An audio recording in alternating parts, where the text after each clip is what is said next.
بسم اللہ الرحمن الرحیم۔ اللہ پاک نے قرآن عظیم کے دوسرے پارے کے 7ویں رکوع پر ارشاد فرمایا، یا ایھا الذین آمنوا کتب علیکم الصیام۔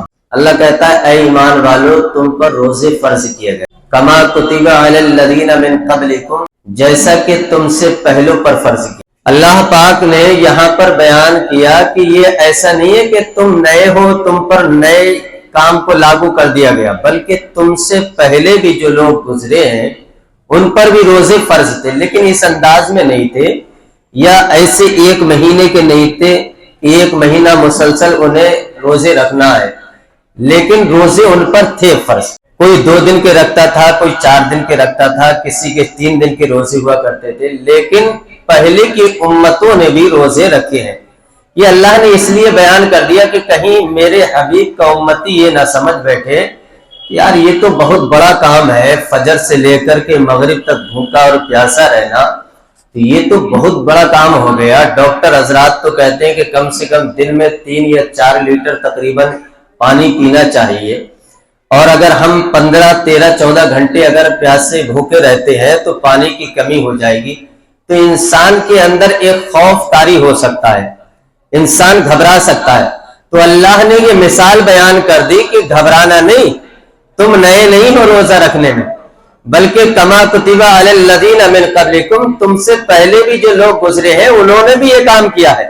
جب پہلے والوں نے کر لیا تو تم بھی کر سکتے ہو، اور جب ایسا کوئی کام ہوتا ہے کہ ہمیں پتہ چل جائے کہ ہم سے پہلے بھی کوئی کر کے گیا ہے یہ کام، تو پھر وہ کام کرنے میں تھوڑا حوصلہ اور بڑھ جاتا ہے کہ جب وہ کر سکتا ہے تو میں بھی کر سکتا ہوں۔ تیسری بات اس آیت کے اندر یہ ہے کہ کما کتب علی الذین من قبلکم لعلکم تتقون۔ اچھا روزے فرض کیے گئے، اللہ کہتا ہے کہ تاکہ تم پرہیزگار ہو جاؤ۔ اس کا مقصد کیا ہے؟ پرہیزگار ہونا۔ اگر روزہ رکھنے کے باوجود بھی انسان پرہیزگار نہیں ہو پاتا ہے، اس کے باوجود بھی موبائل میں وہی چیزیں دیکھ رہا ہے جو رمضان سے پہلے دیکھتا تھا، اس کے باوجود بھی مغرب کے بعد ٹی وی کو آن کر دیتا ہے۔ دیکھو ایک بات یاد رکھنا، روزہ تو ہوتا ہے صبح صادق سے لے کر کے غروب آفتاب تک، لیکن رمضان پورا مہینہ ہوتا ہے۔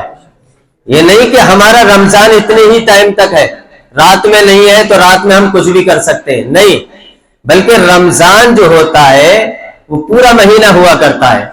تو جس طریقے سے ہم اور آپ دن میں گناہوں سے بچتے ہیں، اسی طریقے سے ہمیں مغرب سے لے کر کے فجر تک بھی گناہوں سے محفوظ رہنا چاہیے۔ تو روزے کا مقصد جو ہے وہ انسان کو متقی بنانا ہے۔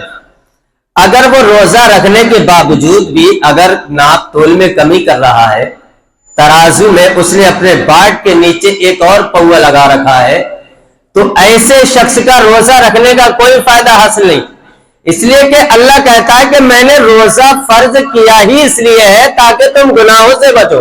روزہ رکھنے کے باوجود بھی انسان کے لیے حکم شرع یہ ہے کہ حقوق زوجیت سے تعلق جو ہوتا ہے، بیوی سے جو تعلقات ہوتے ہیں، اس سے محفوظ ہونا ہے انسان کو۔ جب بیوی سے محفوظ ہونے کا حکم ہے تو کیا غیر محرم کو دیکھنے کا حکم ہے؟ بیوی کو جب دور رکھا گیا مرد سے، تو اسی طریقے سے دیگر خاتون اگر غیر محرم بھی ہے تو ان سے بھی اپنی نظروں کو محفوظ رکھنا یہ مقصد روزہ کے اندر آتا ہے۔ تو انسان کا مقصد یہ ہونا چاہیے کہ میں روزے کے ذریعے سے انشاءاللہ نیک بنوں گا۔ دیکھیے روزے کا مطلب ہوتا ہے، صوم کا معنی ہوتا ہے رک جانا، لغوی معنی اس کا رک جانا۔ تو ہم رک گئے، حلال رزق سے رک گئے، حلال مشروب یعنی پانی اور دودھ سے رک گئے، جبکہ یہ چیزیں حلال ہیں نا، اس کے باوجود بھی ہم رک گئے، ان ساری چیزوں سے رکے ہم۔ لیکن جو چیزیں حلال تھیں اللہ نے حکم دیا کہ ان کو استعمال نہیں کرنا ہے، ہم رک گئے۔ اور جو چیزیں پہلے سے ہی حرام تھی، جو چیز پہلے سے ہی حرام تھی تو اس سے ہم ابھی بھی باز نہیں آئے۔ جیسے جھوٹ تو رمضان میں بھی حرام ہے، رمضان سے پہلے بھی حرام ہے۔ ہم کھانے اور پینے سے رکے لیکن جھوٹ سے نہ رک سکے، کھانے اور پینے سے رکے لیکن غیبت سے نہ رک سکے۔ اسی طریقے سے ہم نے تعلق زوجیت سے تو رک گئے لیکن اپنی نظروں کی کما حقہ حفاظت نہ کر سکے. تو جس طریقے سے میں اور آپ حلال کام سے رک گئے اللہ کے کہنے پر بند کمرے میں بٹھا کر کے اگر روزے دار کو کہا جائے کہ آپ کھا لیجئے تو بندہ کہتا ہے کہ میرا رب مجھے دیکھ رہا ہے. جب بند کمرے میں اللہ دیکھ رہا ہے تو کیا تو سامنے والے گراہک کو ڈنڈی مار کر کے سودا تولتا ہے تب کیا رب نہیں دیکھتا ہے؟ اللہ دیکھتا ہے.